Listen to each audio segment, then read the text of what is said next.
시편 13편의 제목을 존재 하나됨의 길 그렇게 했습니다.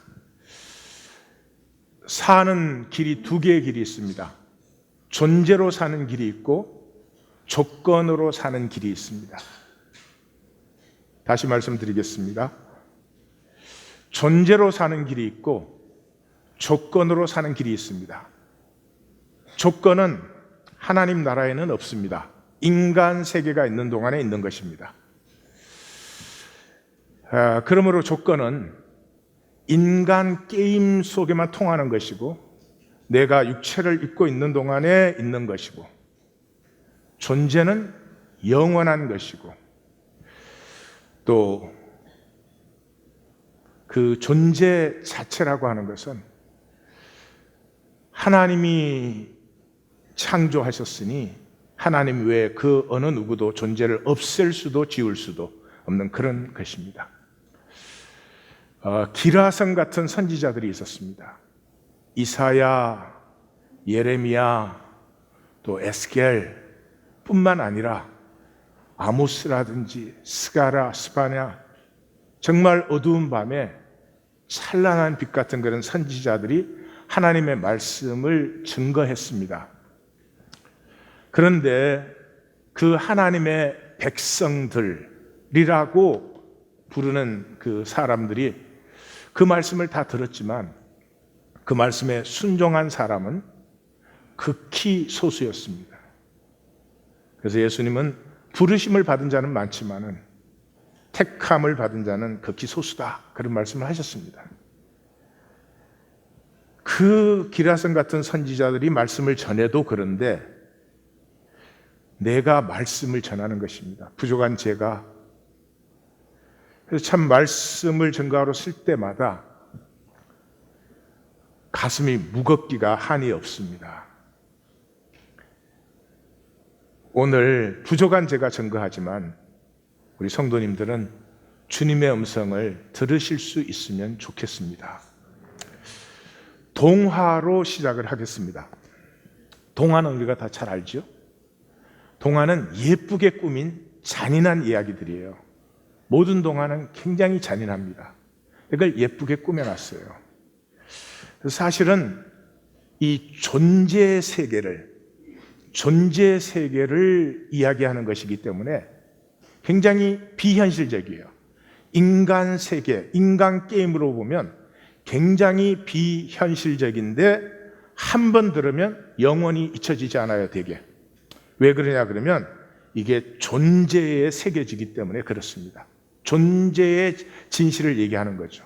그래서 보면은 백조가 된 오빠들을 위해서 그 무덤가에서 뜨던 쐐기풀로 그 외투를 짜야 되는 그 막내 공주, 건초 더미를 하룻밤 사이에 황금 더미로 바꾸어야 되는 가난한 소녀, 참된 사랑을 만날 때까지는 짐승의 모습으로 살 수밖에 없는, 자기뿐만 아니라 자기 모든 세계가 그렇게 그 본래의 아름다움을 잃어버린 그런 왕자의 이야기, 숲속에 뿌려진 1000개의 진주를 모아야 되는 막내 아들. 전 동화가 잘못됐어요. 슈퍼마켓에 뿌려진 거였어요. 티스푼으로 옮겨야 되는 모래산. 그 다음에 거미줄로 비단을 짜야 되는 왕비. 초록뱀이 된 왕을 위해서. 세상 반대편에 불새 꼬리에 깃털을 가져와야 되는 이런 것들이 동화예요. 그냥 읽으셔서 그런지 모르지만 굉장히 잔인하고 참혹한 얘기들입니다. 모든 것에 공통점이 하나 있습니다. 불가능해 보입니다. 그건 절대로 불가능한 일이에요. 마치 인간 세상만 보면은, 우리의 삶만 보면은 자유? 그게 정말로 가능해? 사람이 아름다워진다. 공의와 평화가 이루어진 세상이 이루어진다. 불가능해 보여요. 근데 결론은 모두가 다 이루어집니다. 이것이 존재의 이야기이기 때문에 그렇습니다. 정리를 하면 이런 것입니다. 동화는 모두 자기가 아닌 상태예요. 뭐 짐승이 되거나 포로가 되거나 뭘 박탈당하거나 비천하거나 감옥에 갇히거나 주로 뚜꺼비, 뭐 개구리 이런 게 돼요. 그러니까 자기의 아름다움과 신비를 잃어버린 박탈당한 상태에서 나됨을 회복하는 거죠. 이건 조건의 얘기가 아니죠, 더 이상. 그 나됨이라는 존재가 회복되므로 자유와 사랑을 누리고 살게 되는 그런 얘기입니다. 성경은 우리는 참 성경을 마음대로 읽어서 그렇지 굉장히 낯선 얘기입니다.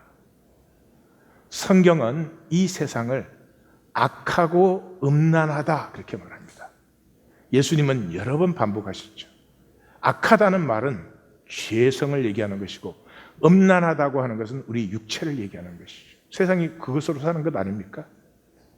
얼마나 악한지 하나님이 오시면 죽임을 당할 수밖에 없는 그 자리에 죽으시러 오신 하나님을 얘기하고 있습니다. 예수님은 자기 제자들을 보내시면서 양을 이리 가운데 보내는 것 같다. 여러분 한번 생각해 보십시오. 세상이 누구에게 악하게 보일까? 누구에게 악하게 보일까? 의로운 만큼 악하게 보입니다.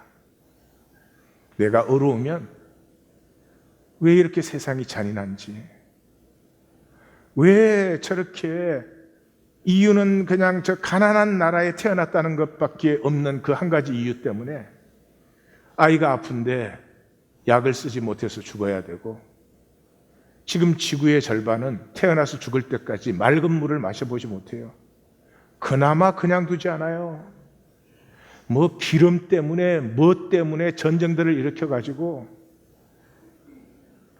이번에 돌아가신 부시 대통령이 일으킨 이라크 전쟁에서는 죽은 사람은 놔두고요, 어린 아이들만 40만 명이 불구자가 되었습니다.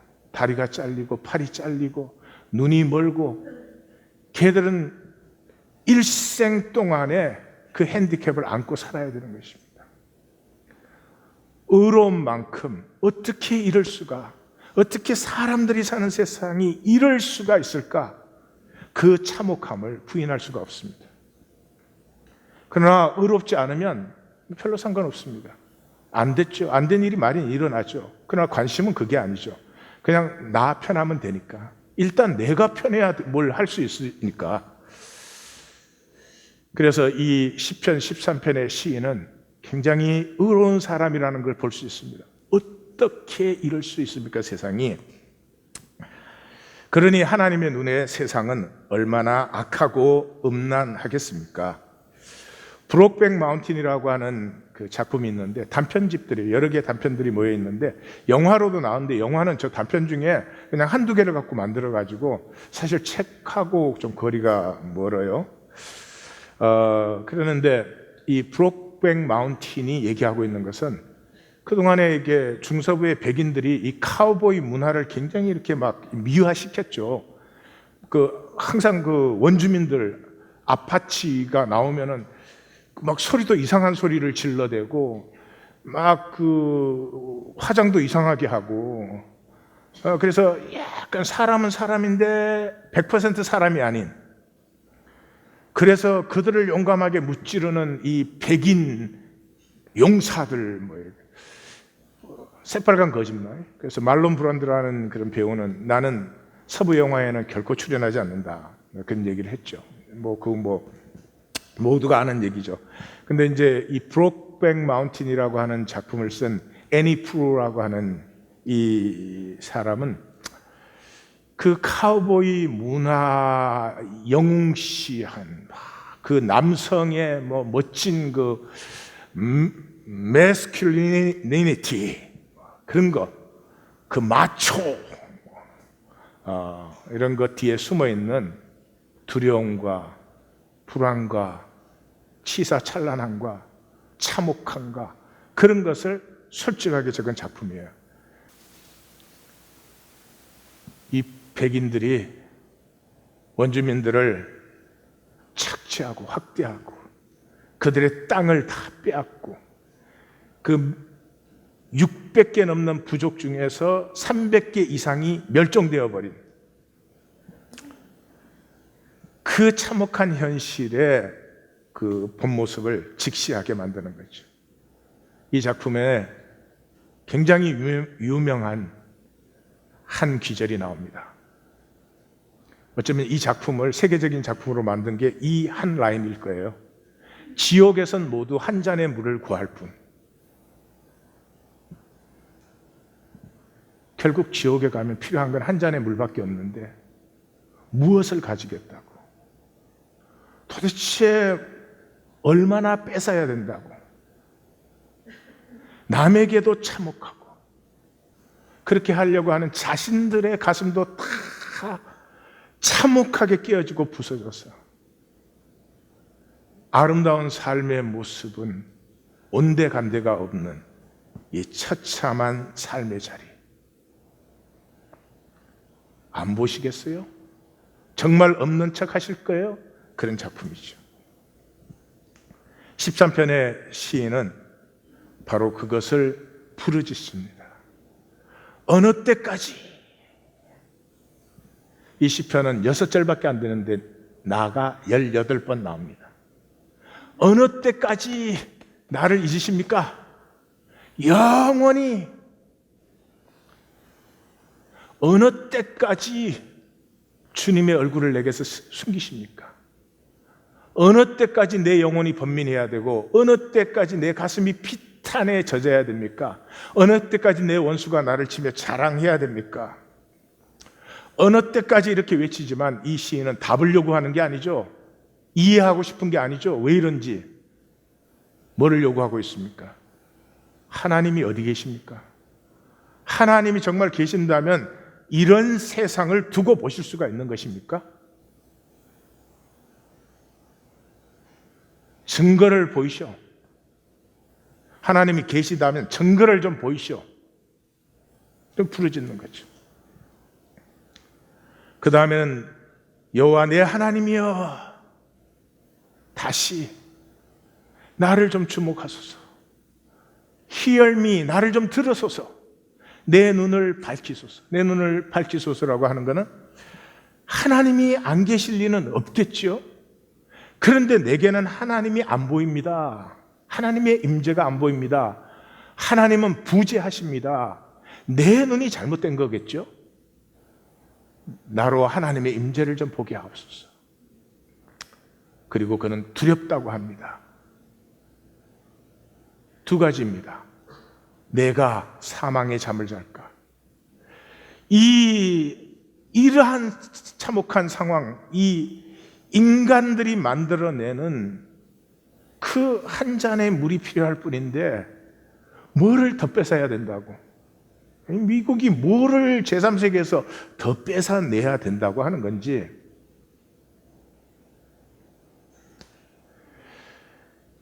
그곳에 나타나지 아니하는 하나님을 보면서 내 영혼이 불신의 무적응 속에 떨어질까 두렵습니다. 원수가 이길까? 이 역사가 만약에 이렇게 끝나버린다면 이거 어떻게 되는 겁니까? 거짓말하고 악하고 욕심 부리는 자가 더 잘 된다면 그러면 이 역사는 도대체 무엇입니까? 나는 무엇을 믿은 것입니까? 나는 무엇을 바란 것입니까? 내가 정말 잘못된 것입니까? 내가 흔들려서 대적들이 기뻐할까? 그리고 5절 6절에서 시인은 어쩌면 난데없어 보이지만 난데없이는 아닙니다. 나는 주의 헷세들을 신뢰합니다. 나는 주의 구원을 기뻐합니다. 나는 여호와를 찬양합니다. 이는 주께서 넘치는 은혜로 나를 대하셨습니다. 대하십니다. 이것은 조건을 얘기하고 있는 게 아니죠. 상황을 얘기하고 있는 것이 아니죠. 역사, 세상 천지를 보아도 하나님의 임재는 보이지 않습니다. 그럼에도 불구하고 내가 있다면 이 참혹한 악과 거짓을 아파하는 내가 있다면, 하나님이 없으시면 이런 일은 있을 수가 없겠죠. 인간의 세계는 이렇게 참혹한데도 어김없이 뜨는 해, 어김없이 빛나는 별들, 애니 프루의 작품에서 그것을 얘기합니다. 너무나 악하고 잔인한 범죄가 이루어졌어도 그 다음날 아침 해는 조금도 변함없이 또 떠오른다. 아니, 어쩌면 내가 이렇게 갈등한다는 것 자체가 하나님이 안 계시면 어떻게 이것이 있겠습니까? 하나님은 있어야 되고 있는 분이시고, 나는 이 참혹한 인간 게임 속에서도 나는 하나님을 신뢰합니다. 원어로는 35단어밖에 되지 않는 짧은 시편입니다.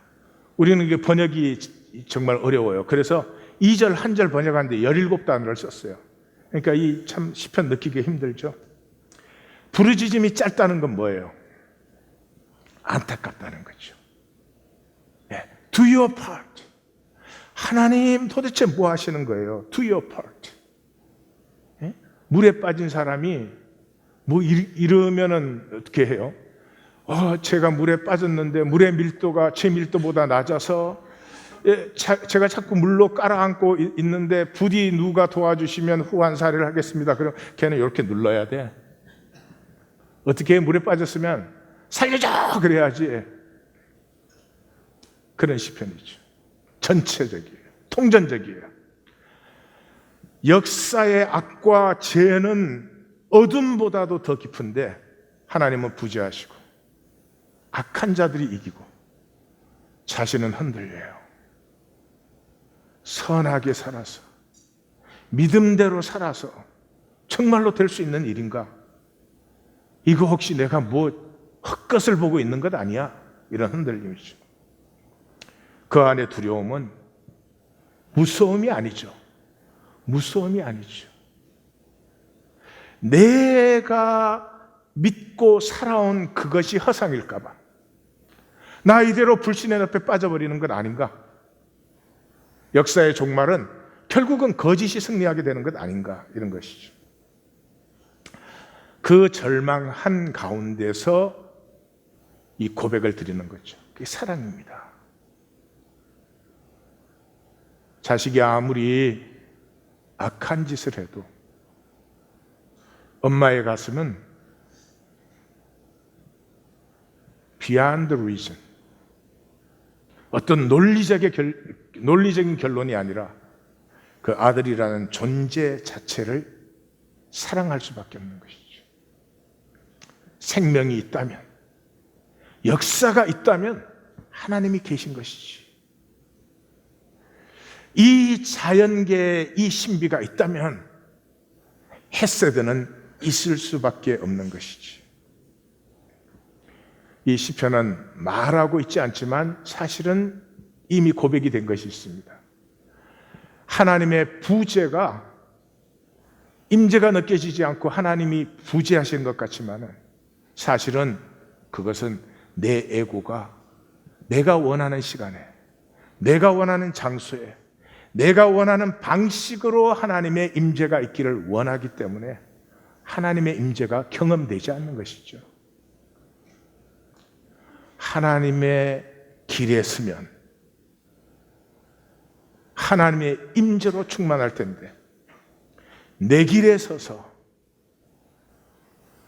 내 논리로 세상을 보고 있는 것이죠. 13편의 부르짖음에는 세 가지, 존재의 세 가지가 들어있습니다. 존재는, 조건은 인간 게임 속에서 통하는 거지만, 육체와 땅의 것에 불과하지만, 육체를 벗을 때 거짓말처럼 사라지는 것이지만, 분명히 그런 것을 살았는데, 그것이 나였는데, 근데 아무것도 없어요. 근데 존재는 그렇지 않습니다. 이 작은 존재지만 이 존재에서 땅과 하늘이 만납니다. 이 존재 안에서 땅에 있지만 하늘을 꿈꿉니다. 세상은 조건이 다라고 얘기합니다. 얼마나 잘났는지, 얼마나 잘생겼는지, 돈은 얼마나 가졌는지, 사람들 사이의 지위나 위치는 얼마나 존경받는지 등등등이 너라고 얘기합니다. 그러나 성경은 그건 너가 아니지. 너가 잠깐 걸치는 옷에 불과하지. 너는 내가 창조한 존재야. 이 존재로 사는 사람에게서 부르짖음은 피어나는 것입니다. 이 존재로 살지 않는 사람은 조건 누리기에 미쳐 있습니다. 그러나 존재로 살려고 하는 사람은 부르짖지 않을 수가 없습니다. 어떻게 사람이 이렇게, 어떻게 사람의 세계가 이렇게, 하나님 도대체 뭘 하고 계십니까? 두 번째로, 존재라는 것은 임재 안에서 나누어지는 것인데, 내가 원하던 시간, 내가 원하던 공간, 내가 원하는 방식을 욕망하던 것에서 내 에고가 내려진 자리에 이미 하나님은 나와 함께하고 계셨습니다. 내 에고가 내려지면 임재가 나타나면서 My God, but I never own. 나의 하나님이지만 내가 소유할 수 있는 하나님은 아니십니다. 나의 하나님인데 내가 그를 따르지, 그를 보고 나를 도우라고 할 수가 없습니다. 여기에서 우리는 중요한 질문을 만나죠. 하나님이 임재를 드러내시면 되잖아요. 하나님이 딱 우리 하나님 교회 모일 때 요 주차장 하늘에 딱 나타나셔서 나 여기 있다, 딱 한마디만 하시면 그 다음에 똑같이 못 살죠. 예? 살아계신 하나님 직접 딱 만나면 또 똑같이 살까요? 아니죠. 근데 왜 안 그렇게 하세요? 그렇게 되면 우리의 유업은 영원히 폐해지죠. 이 유업이 가꾸어지는 길은 중심의 진실, 자원하는 심령이죠. 내가 내 진실로 사랑하지 않은 것은 영원하지 않습니다. 다 없어집니다. 욕망, 욕심 많이 부리지만 그래서 그건 육체가 있는 동안에 뭐가 있는 것처럼 느껴지죠. 하나님이 임재를 자기 일방적으로 나타내 버리시면 내 유업은 영원히 사라지는 것입니다. 이 모든 것 속에 임재하시는 하나님을 내 스스로 시편 13편의 기자처럼 부인할 수 없기 때문에, 그래서 그 임재를 내가 향할 때 그건 나의 유업이 되죠. 그 임재는 그러면 감춰지는 것입니까? 아니죠. 교회를 통해서 나타나야죠. 이런 교회도 교회라고 할 수도 있겠지만은 두세 사람이 내 이름으로 모인 곳, 그것이 하나님의 임재를 나타내야 됩니다. 그래서 떡과 잔을 거기에 나누는 거 아니에요. 이하권이의 몸은 이하권이의 인격을 나타내는 것이죠. 교회는 그리스도의 인격을 나타내기 위해서 여기에 있는 것이죠. 세 번째로, 이 존재는 통전적이에요. 존재는 구분이 될 수가 없어요. 조건은 부분적이죠. 그래서 조건의 삶은 좋은 거는 자랑하고 내보여요. 그렇지만 좋지 않은 건 다 가려요.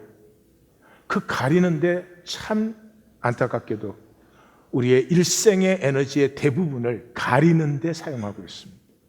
약점 안 보이는데, 심지어 부부로 만났을까지도. 그건 조건으로 사는 삶에 당연한 것이고 좋다 나쁘다 그런 얘기가 아닙니다. 근데 존재로 살기 시작하면서부터 절망이 있기 때문에 소망합니다. 땅에 살고 있기 때문에 하늘을 바라보는 것입니다. 부재하시기 때문에 그 안에 임재를 느끼기 시작하는 것이죠. 마틴 루터가 이 시편 13편을 가장 잘 저는 열었다 그렇게 생각이 돼요. 소망이 절망될 때 그 절망에서 소망한다. 13편은 이 한 절에서 다 열린 것이라고 저는 생각해요. Hope become despair and despair hopes. 멋진 말이죠. 만물의 탄식과 고통을 어찌 말할 수가 있을까? 이게 보여야 됩니다. 하나님의 자녀는 이게 보여야 됩니다. 인간 세상만 신음을 하는 것이 아니라 이 인간의 악 때문에 자연계 전체가 고통을 당하고 있습니다. 오직 성령께서 말할 수 없는 탄식으로 기도하여 혼돈과 공허와 흑암 속에서 피워내는 조합들은 인간 세계를 보면 그거밖에 없는 것 같습니다. 아니, 우리 자신을 보면 그건 분명합니다. 우리 속에 뭐가 그렇게 밝고 아름답게 정리되어 있지 않습니다. 우리 안은 무서운 혼돈과 깊은 공허와 흑암이 있습니다. 거기서 피어나는 조아떠라는 체험한 자만이 아는 것이다. 이것은 존재로 사는 자의 특권입니다. 내게 무슨 자격이 있는 게 아니고 내가 뭘 잘한 것이 아니고요. 내 존재 자체로 이 존재를 만드신 하나님을 바라볼 수밖에 없습니다. 마치 갓난 아기가 엄마를 바라봅니다. 엄마인 줄도 모릅니다. 바라봐야 돼서 바라보는 것도 아닙니다. 그냥 그 아기의 존재와 엄마의 존재가 같이 만나는 그곳에 아기는 두려움이 사라지고 멍과 평강과 안식을 누리고 그렇게 되는 것이죠. 그래서 사도 바울은 고린도후서 4장 11절에서 우리가 사는 동안에 계속 죽음에 넘겨짐으로 우리의 죽을 몸에 예수의 생명이 피어난다. 이건 조건은 이렇게 되죠. 조건은 절대 죽을 수 없습니다. 아니, 죽는 건 둘째치고 손해볼 수도 없습니다. 양보할 수도 없습니다. 그게 저주인데 복으로 보이는 것입니다. 존재는 그렇지 않습니다. 존재는 끊임없이 나누어지기를 원합니다. In fact, 나누어질 때 가장 기쁩니다. 사랑하는 사람을 만나서 내 전체를 주어도 좋을 때, 자식을 위해서 사랑하는 어떤 목적이나 대상을 위해서 존재는 끊임없이 나누어지기를 원합니다. 그렇게 죽음에 넘겨지는 자리에 내 안에서는 예수의 생명이, 하나님의 형상이 피어난다. 얼마나 잘 표현했습니까? 사실 시편 13편을 전하는 제 가슴은 굉장히 무겁습니다. 앞에서 말씀드렸지만은 그 어두운 창공에 빛보다 더 찬란한 선지자들이 전해도 하나님의 백성은 듣지 않습니다. 자기들은 하나님의 백성이니까요. 하나님은 돌로도 아브라함 자손 만들 수 있다 그랬는데 자기들은 하나님의 백성이니까. 그래서 하나님의 말씀을 안 들어요. 지난주 사도행전도 보셨지만은 고넬료는 한마디 하면 딱 들어요. 베드로는 안 들어요. 하나님의 백성이니까. 그 어쩔 수 없잖아요. 악해서 그렇습니까? 나빠서 그렇습니까? 그거 아니잖아요. 이 세상에 사는데 이 교인은 생활이 전부잖아요. 생활 외에 뭐가 있습니까? 가족을 가꾸어야 되고 뭔가 의미 있는 일을 해야 되고 사람에게 대접도 받아야 되고 사람에게 멸시받고 어떻게 살 수 있습니까? 사람이. 그 상황뿐이죠. 그러니까 하나님은 우리에게 필요하지 않아요. Patron God. 나를 도우시고 지키시고 그 하나님이 필요한 거지 하나님이 필요하지는 않아요. 하나님은 내 존재 안에 있는 신비를 피우겠다는 건데 그건 나중에 내가 여유가 생기면 그건 한대니까요. 꼭 그거는 여유가 있을 때고 지금은 돈과 힘이 필요하지. 지금은 돈과 힘이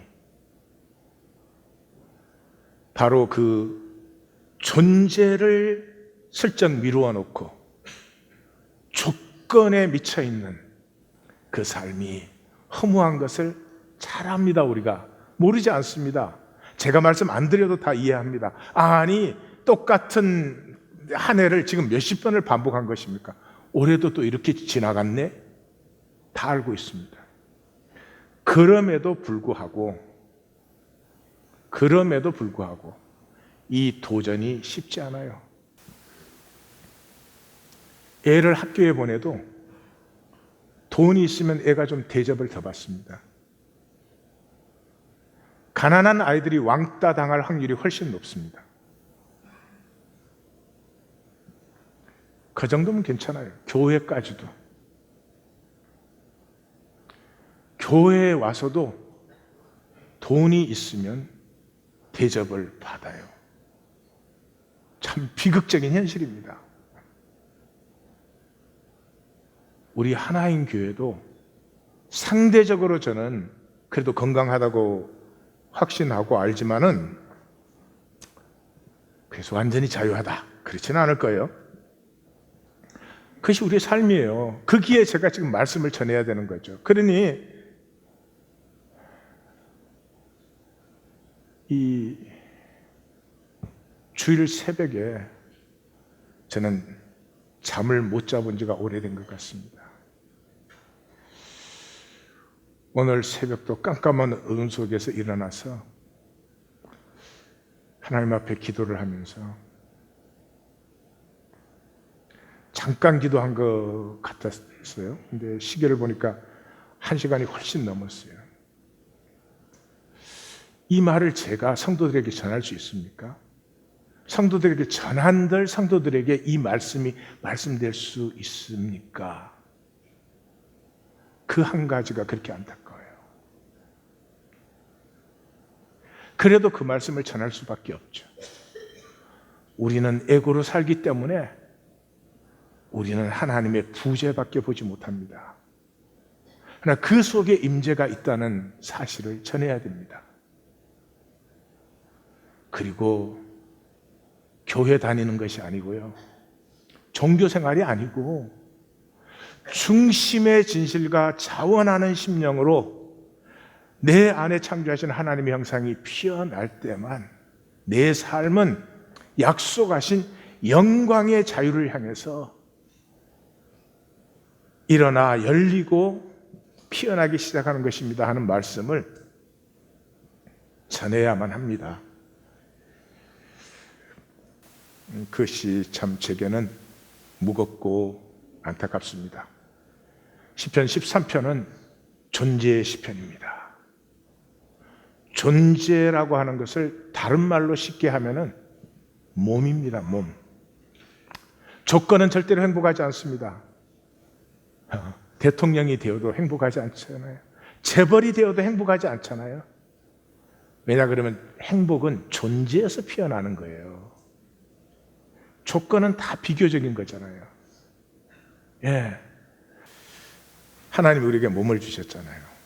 이 몸 가지고 하나님이 주신 하나님의 형상을 피워내는 거죠.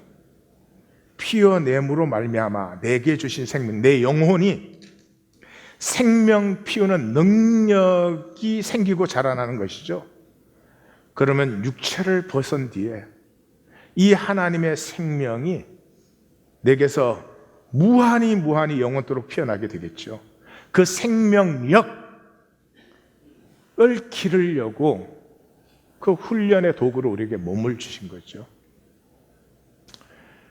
그래서 몸으로 사는 사람은 일용할 양식만 있으면 됩니다. 몸은 산의 진미를 필요로 하지 않습니다. 몸은 옷을 필요로 합니다. 그러나 패션을 필요로 하지 않습니다.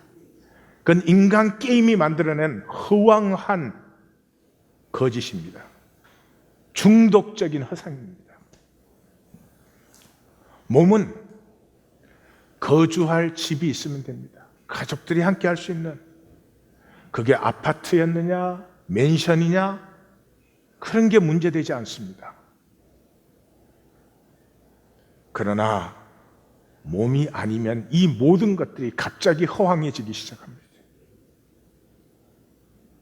more 미치는 것 같습니다. 그리고 그 거짓 조건들을 만들기 위해서 자기 존재를 억눌러 놓습니다. 언젠가는. 히가시노 게이고라고 하는 그 일본 작가가 있는데요. 글을 재밌게 씁니다. 책을 딱 열면 놓지 못해요. 흡인력이 강한 그런 작가입니다. 아마 읽어보신 분들이 있을 거예요. 아마 대표작이 그걸 거예요. 나미야 잡화점의 기적. 나미야 잡화점의 그 기적이라는 것은 한국에서도 베스트셀러가 되고 굉장히 재밌어요. 그걸 쓰신 분인데, 이분이 쓰신 그 단편집에 그대 눈동자의 건배, 그런 작품이 있어요. 근데 그게 이제 그 단편집의 첫 번째 작품이에요. 그대 눈동자의 건배. 내용은 말씀드릴 수가 없어요. 시간이 없으니까. 궁금하시면 읽어보세요. 두 번째 실린 단편이 10년 만에 발렌타인데이라는 작품이에요. 10년 만에. 근데 내용은 이런 거죠. 그 미네기라고 하는 굉장히 그 인기 작가가 있어요. 뭐 작품을 써내는 대로 정말 히트를 치는 거예요. 근데 그 미네기가 그 자기 대학 때 다니던 그 동아리에 이제 오비 멤버로 이렇게 가끔씩 가요. 근데 가는 이유는 이제 여자를 구하러 가는 거죠. 예, 그 오비 모임에 갔다가 치리코라고 하는 이제 여성을 만납니다. 그 치리코는 굉장히 세련되고 외모가 아름답고 뭐 아주 지성적이고 그러면서 추리 소설을 굉장히 좋아해요. 그래서 그 공통적인 것 때문에 둘이 굉장히 친해져서 이제 서로 애인 사이가 됩니다. 근데 어느 날 갑자기 치리코한테서 편지가 와요. 편지가 오는데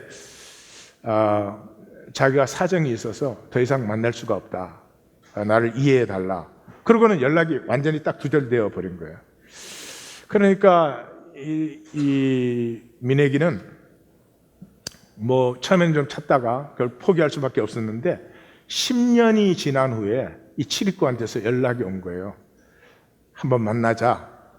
그때 사정도 이제 설명하고 얘기도 좀 나누고 싶다. 그렇게 해서 발렌타인데이에 둘이 만나기로 했습니다. 만나기로 해서 이제 나갔더니 얘기를 뭐 길게 할 시간이 나갔더니 이제 뭐 이런저런 얘기를 하다가 그런 걸 물었어요. 그 미네기의 모든 작품을 이 치리코는 그동안에 다 읽은 거예요. 그 작가한테는 굉장한 그 아너겠죠.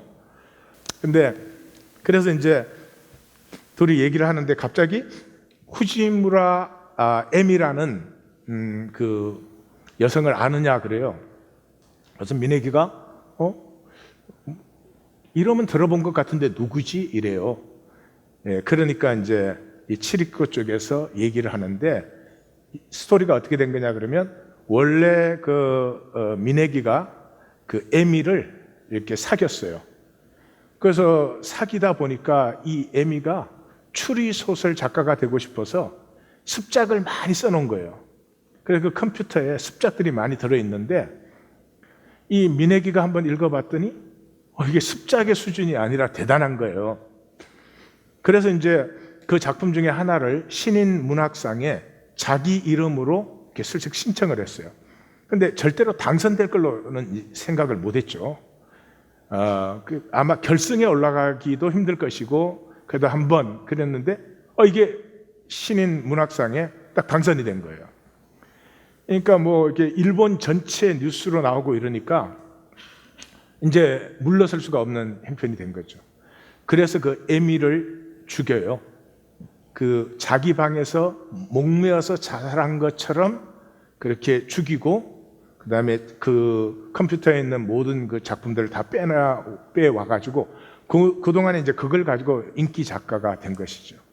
근데 그 치리코가 이 미네기와 이제 사귀고 있을 때 이게 자기가 이제 다음 작품은 이런 걸 구상한다 그러면서 얘기를 해줬는데, 이 치리코하고 에미하고 친구예요. 그래서 에미의 작품들을 읽은 게 있어요. 근데 이게 똑같은 거예요. 그래서 이 자살이 아니었구나. 그렇게 하고 이 치리코는 도쿄 경시청으로 들어가서 지금은 그 수사팀장이 되어가지고 이제 모든 정보를 확보한 상태에서 만나자고 한 거예요. 그래서 그 치리코가 자기 아버지가 하는 레스토랑을 통째로 빌려가지고 수사팀들을 웨이터, 뭐 소믈리 이런 걸로 이렇게 변장을 시켜가지고 거기 가서 증거를 하나하나씩 대면서 마지막에 체포를 하는 그런 작품이에요. 그 마지막 부분을 우리가 같이 듣겠습니다. 그게 뭐가 어쨌다는 거냐라고 말하려다 미네기 씨는 퍼뜩 깨달았다. 얼굴에서 일시에 핏기가 사라지는 게 스스로도 느껴졌다. 드디어 내 말을 알아들은 모양이네. 치리코의 입가에 희미한 웃음이 번졌다. 노트북 데이터가 복원된 것뿐만 아니라 각각의 파일이 언제 작성되었는지도 감식반에 의해 명확히 밝혀졌어. 에미가 그 미완성 소설을 마지막으로 썼던 것은 그녀가 살해되던 날이야. 아마도 사랑하는 사람이 오기 직전까지 노트북을 마주하고 글을 썼겠지. 그 마지막 데이터 내용을 알고 있다는 건 당신이 그날 그녀의 집에 있었다는 뜻이야. 하지만 그 집에 있었다고 해도 에미에게는 손끝 하나 대지 않았다고 주장할 생각이야? 그녀가 목을 매는 것을 손 놓고 바라만 봤다고? 아니면 당신이 그 집에 갔을 때 이미 목을 맨 뒤였다는 건가? 그런데 그녀의 사체를 놔두고 그 집에서 나와버렸다. 좋아. 그런 진술을 판사가 믿어주기를 빌어보시든지. 더 이상 버틸 수 없어서 미네기 씨는 자리에서 벌떡 일어섰다. 출구로 향하려고 발길을 돌렸지만 그대로 얼어붙었다. 여러 명의 남자들이 다가와 그를 둘러쌌기 때문이다. 그들 대부분은 방금 전까지 손님으로 주변 테이블에 앉아있던 사람들이었다. 그리고 그 속에는 소믈리에의 모습도 보였다. 모두가 예리한 눈빛을 미네기 씨에게 던지고 있었다. 이 레스토랑은 우리 아버지가 경영하는 곳이야. 등 뒤에서 치리코의 목소리가 날아왔다. 밸런타인데이는 레스토랑으로서는 한창 대목인 날이지만 내가 사정을 얘기했더니 마지못해 통째로 빌려주셨어. 미네기 씨는 뒤를 돌아보았다. 왜 이런 거창한 짓을... 왜냐고? 그게 당연한 거 아닌가? 10년치의 마음을 담아 축배를 들고 싶었기 때문이야. 게다가 미네기시 씨에게도 괜찮은 행사 아니었나? 이제 소설 소재가 끊겼다고 끙끙거리며 고민할 필요 없잖아. 더 이상 소설가인 척하지 않아도 돼. 어깨를 짓누르던 무거운 짐이 사라진 거야. 그녀의 말에 미네기 씨는 대꾸할 수 없었다. 범행이 발각된 데 절망하면서도 마음 한구석에 뭔가 후련한 느낌이 있었던 것은 사실이었다. 데려가요. 치리코의 냉철한 목소리가 울렸다. 건장한 남자 둘이 양옆에서 다가와 미네기 씨의 팔을 잡았다. 단지 그것뿐인데도 그는 더 이상 꼼짝달싹할 수 없었다. 팀장님은? 소믈리에 차림의 남자가 물었다. 나는 좀 더 있다가 갈게. 아직 디저트가 남았으니까. 그렇게 말하고 치리코는 초콜릿을 입에 넣었다. 이 결론 부분에 잘 들으셨는지 모르겠지만은 우리의 존재 진실을 외면한 채 아무리 조건적으로 성공을 하셔도 행복은 없습니다. 왠지 모르는데 늘 불안합니다. 내가 아니기 때문에.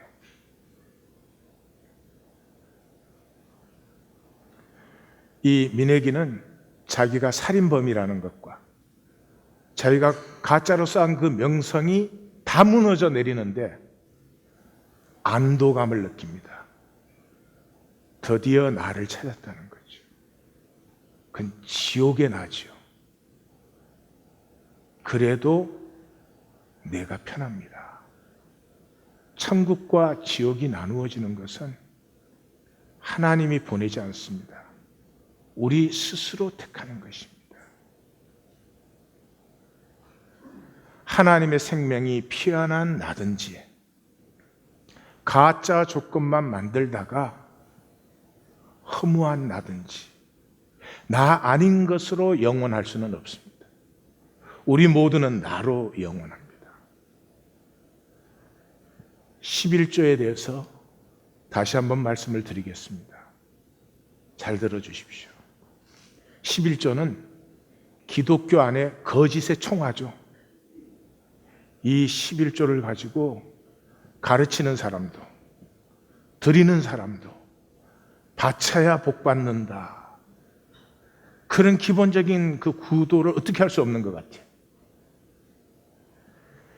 그 11조를 받은 교회도 하나님의 청지기로서 그 11조가 나누어지는 공동체 안의 삶을 위해서 그 공동체가 담겨져 있는 커뮤니티를 위해서 11조를 쓰는 게 아니라 조직이 방대해지고 건물이 커지고 그런 것을 위해서 썼습니다. 그러니 11조라고 하는 말조차 하기가 겁나는 그런 시간입니다. 그렇지만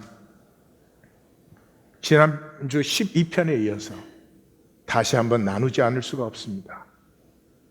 삶은 조건으로 살든지 존재로 살든지 둘 중에 하나입니다. 이 지난주에 읽었던 집시 노파는 소유의 거짓을 말하죠. 보물을 찾아서 네 소유가 되면 그때 10분의 1을 나한테 바쳐라. 천박한 소돔의 길. 사람은 내게 보내고 물품은 내가 가져라. 지금 우리는 전부 그 삶을 살고 있습니다.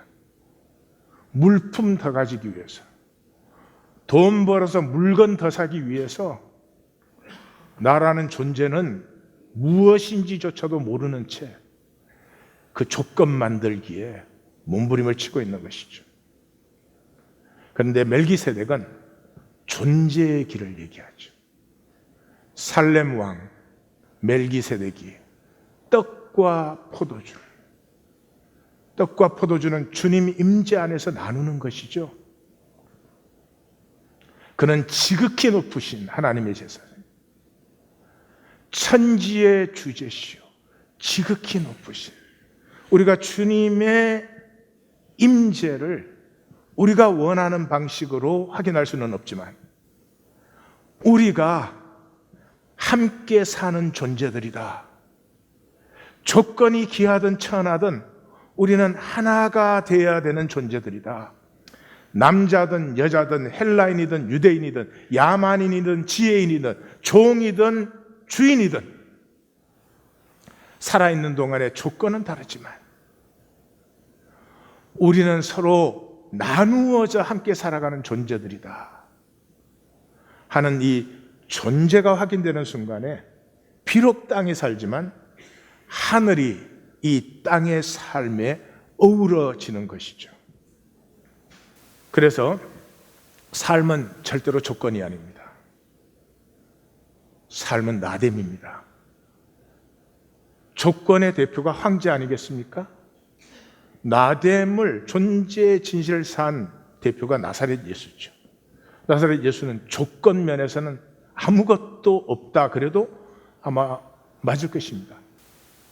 생명은 나눔으로 사라집니다. 존재는 나누고 싶어 합니다.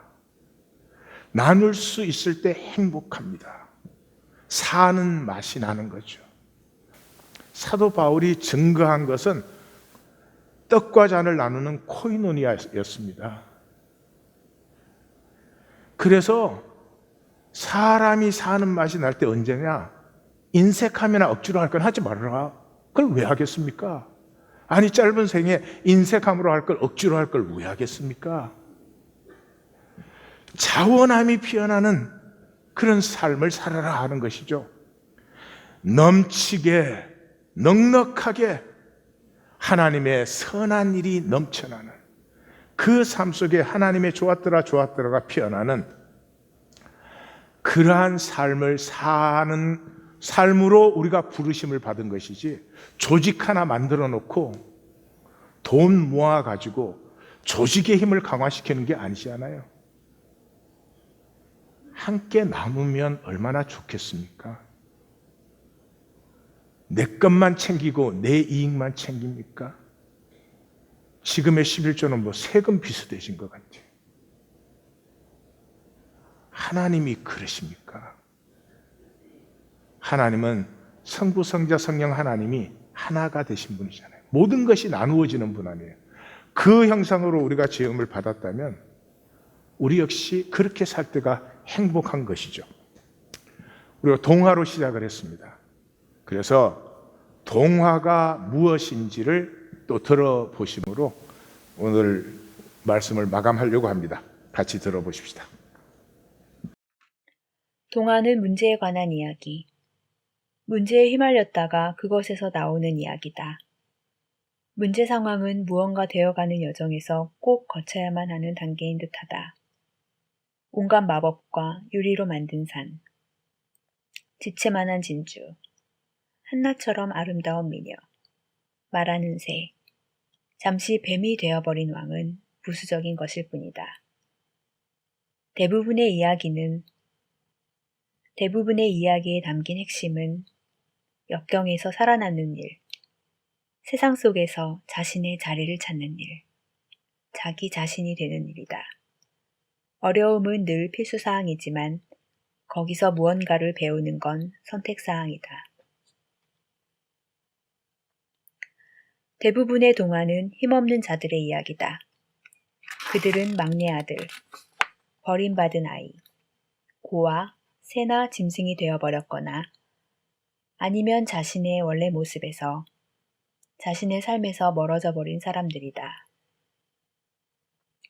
심지어 공주라고 해도 아버지에게 버림받고 팔려가거나 계모의 구박을 받거나 그저 왕자의 소유물 정도로 여겨진다. 하지만 그들은 만화로 만들어진 동화에서 그려지는 것처럼 수동적이지만은 않고 그 와중에 스스로의 존재를 증명한다. 동화가 아이들의 이야기인 이유는 아이들을 위해 쓰인 것이어서가 아니라 이야기 자체가 인생의 초반기, 다른 사람들은 내게 힘을 행사하지만 정작 나에게는 아무런 힘이 없는 그 시기에 집중하고 있기 때문이다. 그러나 동화에서 힘 자체가 살아남기에 적합한 수단이 되는 경우는 드물다. 그보다는 힘없는 이들이 연합하여 성공을 이룰 때가 많은데 이는 종종 서로에 대한 친절에서 비롯된다.